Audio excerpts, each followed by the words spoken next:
금발의 여성이 공항에 도착하고 얼마 있지 않아 직원에게 붙잡히게 되는데요. 직원이 놓아주지 않으며 질문을 퍼붓던 통에 여자는 화가 났는지 고성을 지릅니다. 난감한 표정의 공항 직원은 다른 직원까지 불러 한동안 이야기를 하다가 결국 그녀를 어딘가로 끌고 가는데요. 그녀에게는 어떤 사연이 숨어 있는 것일까요? 해당 사연은 SNS 내용을 바탕으로 재구성된 스토리입니다. 안녕하세요. 저는 프랑스에서 승무원으로 일했던 이네스라고 합니다. 저는 어린 시절부터 동양인에 대한 환상이 하나 있었습니다. 그들은 유럽인들과는 다른 오묘한 매력이 있다고 생각했어요. 사무라이, 닌자 같은 만화 캐릭을 본 적이 있었고, 영화는 황금빛으로 화려한 중국 영화를 본 적이 있었기에 저에게는 그런 신비로운 나라가 바로 아시아라고 봤죠. 그렇게 자라난 저는 승무원이 되었고 그 덕분에 동양인을 마주할 기회를 얻게 되었습니다. 동양인을 많이 보게 되니 자연스럽게 그들의 특징을 파악하게 되더군요. 그들에 대해서는 말이 많았어요. 어떤 나라는 예의가 없고 시끄럽다.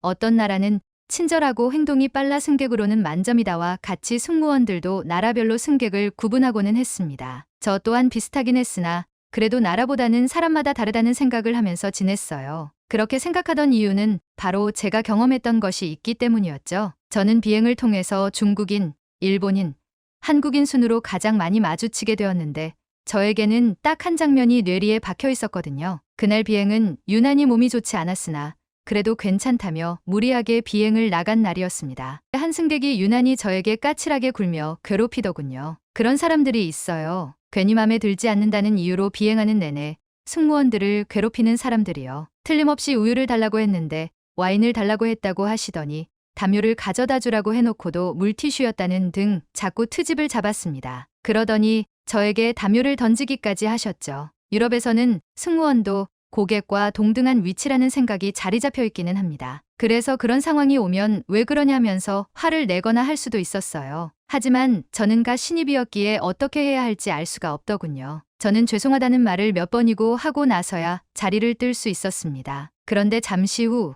떠들썩한 소리가 들리더군요. 당시 몸이 안 좋아서 쉬고 있었기에 나가려던 저를 말리고 선배가 저 대신 사태 파악을 위해 나섰습니다. 그리고 돌아온 선배는 별일 아니었다면서 웃으시더군요. 몸이 괜찮아지고 난 후 저는 다시 음료수 서빙을 위해서 승객들 사이를 지나가기 시작했습니다. 그리고 어째서인지 그 말 많던 승객은 저에게 아무것도 시키지 않고 조용히 잠만 자더군요. 이유는 서빙을 끝낸 후에 알게 되었습니다. 선배가 저를 괴롭히던 승객이 조용히 있지 않았는지 묻더니 동양인 승객이 승무원들이 없는 사이에 그 승객에게 한마디 했다고 하더군요. 인종차별적인 발언까지 서슴지 않던 무례한 승객으로 인하여 다른 승객들도 동양인 승객의 편을 들었고 결국 조용해진 것이라고 합니다. 그래서 그렇게 떠들썩했던 것이었죠. 저는 역시 동양인은 강하다고 생각하며 선배에게 어떤 승객인지 물어봤습니다. 선배는 동양인은 잘 구분을 못한다면서 여러 명의 승객을 바라보다가 정확하지 않지만 한 명을 지목했어요. 하필 그날따라 동양인이 많기는 했었습니다. 여행지에 도착하고 그가 내리기 전 도와줘서 고맙다고 했더니 처음에는 어리둥절한 표정을 지으며 그가 저를 보더군요. 그러다 작은 감탄사를 내뱉으며 별거 아니었다고 이야기하더니 저에게 종이 하나를 쥐어주고 갔습니다. 저는 처음에 의아했지만 영암이라는 사실을 알게 되었죠. 그게 제 남편인 중국인 창과의 첫 만남이었습니다. 고민하던 끝에 그에게 연락을 하게 되었고 제가 보지 못한 상황을 그가 상세하게 설명하면서 그 상황에 대해서 정확하게 알게 되었어요. 그는 타고난 이야기꾼처럼 보였어요. 정말 말을 잘했거든요. 저는 그와 연애 끝에 결혼을 하게 되었습니다. 신혼 초반에는 프랑스에서 지냈어요. 결혼도 하고 일도 하는 일상을 보내니 저에게는 정말 좋더군요. 안정감이 느껴지는 것 같았거든요. 하지만 남편은 프랑스에서 지내는 동안 행복해 보이지 않았습니다. 그러면서 이상하게 저에게 한국에 대한 욕을 엄청 해댔어요. 한국인들은 하나같이 사기꾼이니 가까이 가지도 말고 승객으로 만났을 때도 한국인에게는 잘 해줄 필요가 없다고 하더군요. 심지어는 간단한 대화도 하지 말라고 했습니다.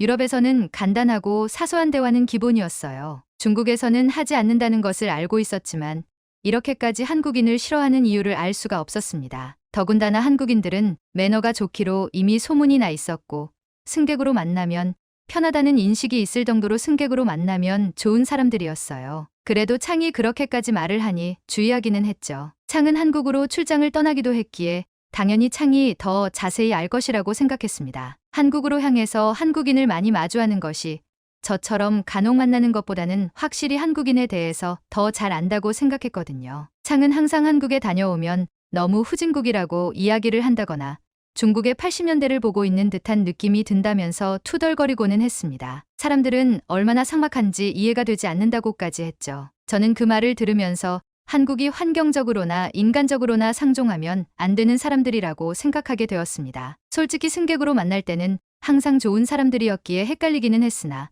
그래도 남편의 말이 더 맞을 것이라고 생각하고 편견을 가지게 되었죠. 그렇게 저는 계속 승무원으로 지냈는데 갑자기 창이 중국으로 돌아가겠다고 통보를 하게 되면서 제 일상이 꼬이기 시작했습니다. 결혼하기 전부터 그는 여행사를 하고 있는 사업가였습니다. 프랑스에서 여행 사업이 잘 되고 있다고 했었는데 갑자기 그는 중국에서 여행이 인기를 끌고 있다며 지금이 아니면 안 된다며 함께 이민 갈 것을 요구했습니다. 저는 남편의 앞길을 막고 싶지는 않았기에 제가 가장 사랑하는 일을 그만두고 결국 그를 따라가게 되었죠. 중국으로 떠나기 전 그는 설득을 하면서 제가 할 수 있는 모든 것을 실현시킬 수 있는 곳이 바로 중국이라는 것을 알려주었습니다. 미리 지낼 장소부터 자신의 사업 장소까지 모두 마련해 두었으니 몸만 오라는 식이었죠. 중국어 학원도 보내줄 테니 공부를 다 하게 되면 항공사에 취직할 수 있을 것이라고도 알려주었습니다. 저는 부푼 마음으로 많은 준비를 한 그를 따라 중국으로 향하게 되었습니다. 막상 도착하니 현실은 상상과는 달랐습니다. 그렇다고 그가 거짓말을 했던 것은 아니었죠. 그가 사업을 진행할 장소는 가본 적이 없었으나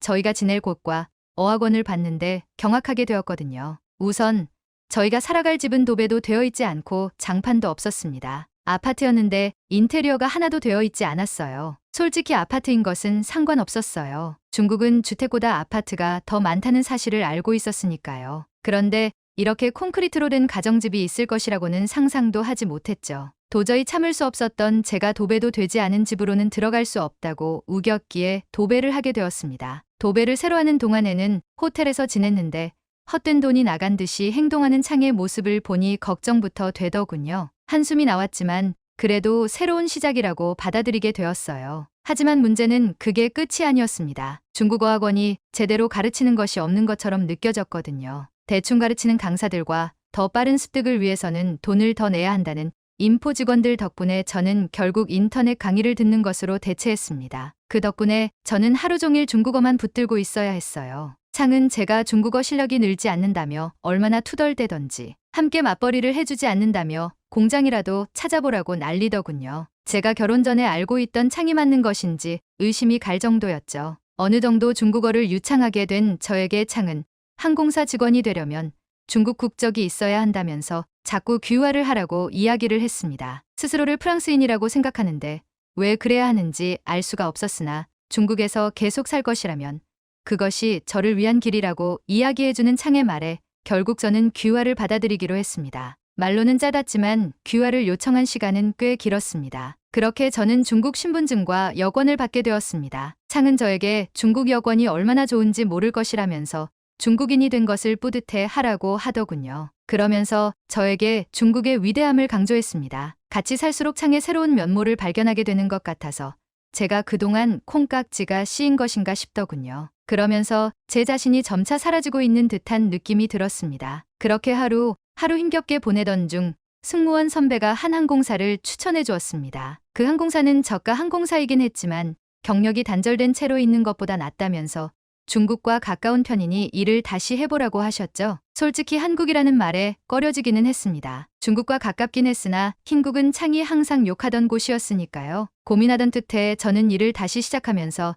제 일상을 찾아가고 싶었기에 결국 이력서를 내게 되었습니다. 솔직히 안 될 것이라고 생각하고 서류를 냈던 것인데 뜻하지 않게 면접을 볼 기회를 가지게 되었어요. 창에게 지금 말할까 싶었지만 그는 또 저에게 화를 낼 것이 분명했기에 우선 면접부터 보고 통보하자고 생각하게 되었습니다. 저는 창에게 프랑스에 다녀오고 싶다는 이야기로 둘러대고 한국으로 향하게 되었죠. 저는 솔직히 한국행 비행기를 타기 직전까지 고민했습니다. 하지만 조금이라도 저를 찾기 위해서는 다른 방법이 없다고 판단했어요. 그리고 한국에 발을 내딛는 순간 저는 살짝 놀랐습니다. 항상 한국에 대해서 욕을 하던 창이 생각났거든요. 기술도 뛰어나지 않아서 공항에 들어서는 순간 눈살을 찌푸리게 한다던 그와의 말과는 달리 다른 나라의 공항들과 같았습니다. 기대가 될 때쯤 입국 심사대에서 저는 제지당하게 되었습니다. 그들은 저에게 비자 발급을 받았는지 몇 번이나 물어보더군요. 저는 무슨 비자가 필요한지 어이가 없어 했습니다. 그리고 저는 입국 심사대에서 잡혀 어딘가로 가게 되었습니다. 그들은 제 여권과 함께 비자를 확인하겠다면서 입국을 못하게 하더군요. 그러면서 한국에 왜 오게 되었는지 계속 물었고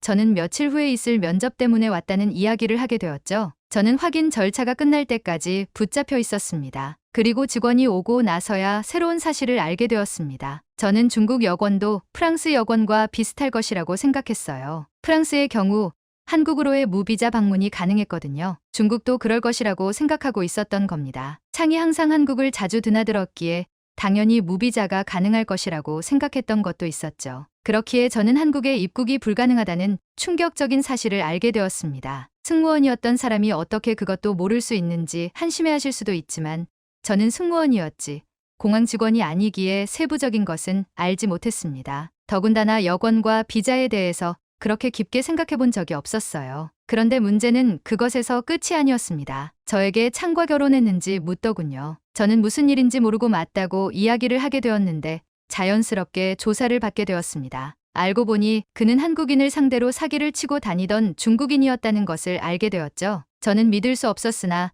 경찰이 하는 말이니 믿지 않을 수 없었습니다. 오해가 있다면 조사를 통해 밝힐 수 있다고 생각했기에 수사에 협조해달라는 말에 그들을 도왔어요. 결론부터 이야기하자면 저는 그와 이혼하게 되었습니다. 그는 사기꾼이 맞았고 한국뿐만 아니라 프랑스에서도 한국인을 대상으로 사기를 벌였기에 황급하게 중국으로 넘어갔던 것이었어요. 저는 그것도 모르고 그를 따라 중국으로 갔던 것이죠. 귀화를 하게 만들었던 것도 프랑스 국적인 제가 눈에 띄니 귀화시켜서 혹시 모를 경찰 수사를 피하기 위해서였습니다. 중국에서 협조를 해주지 않으면 저에 대한 기록을 알 수 없을 테니까요. 저 또한 철저히 이용당했던 것이죠. 나중에 창과 이야기하면서 추궁한 끝에 비행기 안에서 진상 고객을 처리해준 것도 그가 아니라는 것을 알게 되었습니다. 그 옆에 한국인이 있었는데 그 사람이 저를 도와줬던 것이라고 하더군요. 그런데 제가 전혀 알아차리지 못하니 제 환상을 채워준 것일 뿐이라는 말을 남겼죠. 이혼하게 된 저는 그동안 모든 것들이 거짓이었다는 것과 함께 제 손에는 아무것도 남지 않았음을 알게 되었습니다. 저에게는 그것도 몰랐는지 조롱하는 시선들 뿐이었죠. 저는 그 모든 것이 끝난 후에 한국으로 다시 향하게 되었습니다. 한국은 창이 말한 것과는 전혀 다른 곳이었어요. 한국은 생각했던 것보다 더 살기 좋은 곳이었습니다. 삭막하다는 말과는 다르게 시장에서 먹을 것이라도 사면 하나는 무료라면서 더 챙겨주려고 했고 서툰 영어를 사용하면서도 사람들은 저를 도와주려고 했어요. 중국에서는 전혀 경험해 본 적이 없는 일이었죠. 걸어다니는 길은 하나같이 평탄했으며 흙길은 보이지 않았어요. 중국의 80년대 같았다는 곳은 한국을 여행하는 동안 찾아볼 수 없었습니다. 창이 말한 곳은 아주 외진 곳이 아닐까 싶을 정도였죠. 저는 한국과 중국을 비교할 생각은 없었지만 IT 기술을 접목한 것이라든가 코인 세탁방 같은 사람들을 위한 시설이 많은 것을 보면서 더 좋다는 생각이 들더군요. 더군다나 거리를 지나는 모든 곳에 CCTV가 있지는 않아서 사생활이 보호받는 느낌도 들었습니다. 중국에서는 고개만 들면 모든 곳에 CCTV가 있기에 감시받는다는 느낌이 들거든요. 중국과는 다른 한국의 모습과 창이 말했던 그 어떤 것도 저는 한국에서 느낄 수 없었습니다. 그저 창은 제가 한국이라는 나라에 관심을 가져 자신의 본 모습이 드러날까봐 걱정한 것에 불과했다는 생각을 다시 하게 되더군요. 생각해보면 저는 여전히 창이라는 사람의 그늘 아래 살아가고 있는 것 같습니다. 그가 했던 말을 저도 모르게 믿으며 살아가고 있었거든요. 이제 그의 말이 아닌 제가 직접 경험하면서 살아가려고 합니다. 저는 다시 프랑스 국적으로 돌아가려고 알아보고 있는 중입니다. 제 선택들이 결국 저를 이렇게 만들었네요. 그래도 기운을 잃지 않고 다시 일어서려고 합니다. 만약 그때 제가 한국으로 가겠다는 생각을 하지 않았다면 여전히 그에게 속은 채로 살고 있겠죠. 다시 시작하려는 저를 위해서 많은 응원 부탁드리겠습니다. 오늘의 사연 어떻게 보셨나요? 저희는 여러분의 사연을 기다리고 있으니 소개해주고 싶은 사연이 있으시면 언제든 제보 바랍니다.